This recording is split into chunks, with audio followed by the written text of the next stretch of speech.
നമസ്കാരം. സൽമാൻ ഖാനെ കല്യാണം കഴിക്കണമെന്ന ആഗ്രഹവുമായി ദില്ലിയിൽ നിന്ന് മുംബൈയിലെത്തി യുവതി. ബോളിവുഡ് താരം സൽമാൻ ഖാന്റെ കടുത്ത ആരാധികയായ 24-കാരിയായ യുവതിയാണ് മൈലുകൾ താണ്ടി ദില്ലിയിൽ നിന്ന് മുംബൈയിലെത്തിയത്. താരത്തെ നേരിലൊന്ന് കാണണം, ഇഷ്ടം പറയണം, വിവാഹം കഴിക്കണം, ഇതായിരുന്നു യാത്രയുടെ ലക്ഷ്യം.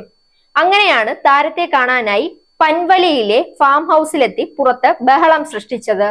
ക്രോണിക് ബാച്ചിലറായ നടനെ കണ്ട് വിവാഹം കഴിക്കാനുള്ള ആഗ്രഹം പ്രകടിപ്പിക്കാനായിരുന്നു ഒച്ചപ്പാടുണ്ടാക്കിയത്. പിന്നീട് പ്രദേശവാസികളെത്തി യുവതിയെ പിന്തിരിപ്പിക്കാൻ ശ്രമിച്ചെങ്കിലും വഴങ്ങാൻ തയ്യാറായില്ല. സൽമാൻ ഖാനെ കല്യാണം കഴിക്കണമെന്ന് പറഞ്ഞായിരുന്നു യുവതി ശാഠ്യം പിടിച്ചത്. സൽമാൻ ഖാൻ സ്ഥലത്തില്ലെന്നും ഇപ്പോൾ മടങ്ങിപ്പോകണമെന്നും ഗ്രാമവാസികൾ ആവശ്യപ്പെട്ടിട്ടും യുവതി വഴങ്ങിയില്ല.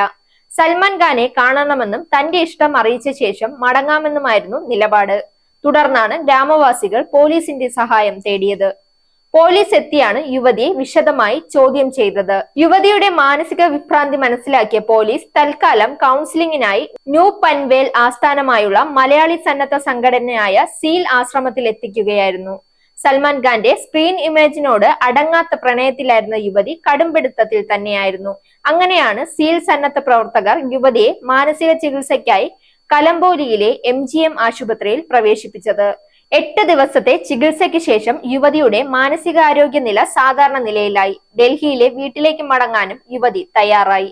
യുവതിയുടെ കൈവശമുണ്ടായിരുന്ന ID കാർഡുകളിൽ നിന്ന് ലഭിച്ച വിവരങ്ങൾ പ്രകാരം ഡൽഹിയിലെ കുടുംബവുമായി ബന്ധപ്പെട്ടാണ് സുരക്ഷിതമായി മടക്കി അയക്കാനുള്ള നടപടികൾ പൂർത്തിയാക്കിയതെന്ന് സീൽ സ്ഥാപകൻ പാസ്റ്റർ KM ഫിലിപ്പ് പറഞ്ഞു.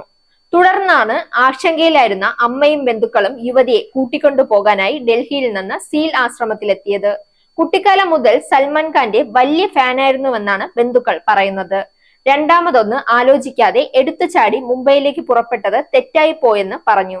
കഴിഞ്ഞ 25 വർഷങ്ങളിൽ ആയിരക്കണക്കിന് ജീവിതങ്ങളെ സ്പർശിക്കാൻ കഴിഞ്ഞ സീൽ ആശ്രമത്തിന് സമൂഹത്തോടുള്ള മറ്റൊരു കരുതലായി ഈ കുടുംബസംഗമം. ജീവിതം കൈവിട്ടു പോയവരും തെരുവിൽ ഉപേക്ഷിക്കപ്പെട്ടവരുമായ നിരവധി നിരാലംബരുടെ ആശ്രയ കേന്ദ്രമായ ഈ മലയാളി സ്ഥാപനം ഇതിനകം 514 പേർക്കാണ് വീടുകളിലേക്ക് മടങ്ങിപ്പോകാൻ നിമിത്തമായത്. സാഗ് ന്യൂസ്, തിരുവനന്തപുരം. നേരിന്റെ വാർത്തകൾ നിങ്ങളുടെ വിരൽത്തുമ്പിലെത്താനായി സാഗ് ന്യൂസ് ചാനൽ സബ്സ്ക്രൈബ് ചെയ്തും ഷെയർ ചെയ്തും ഒരു ശരിയായ മാധ്യമ നിലപാടിന് നിൽക്കാൻ ഞങ്ങൾ നിങ്ങളെ ക്ഷണിക്കുന്നു.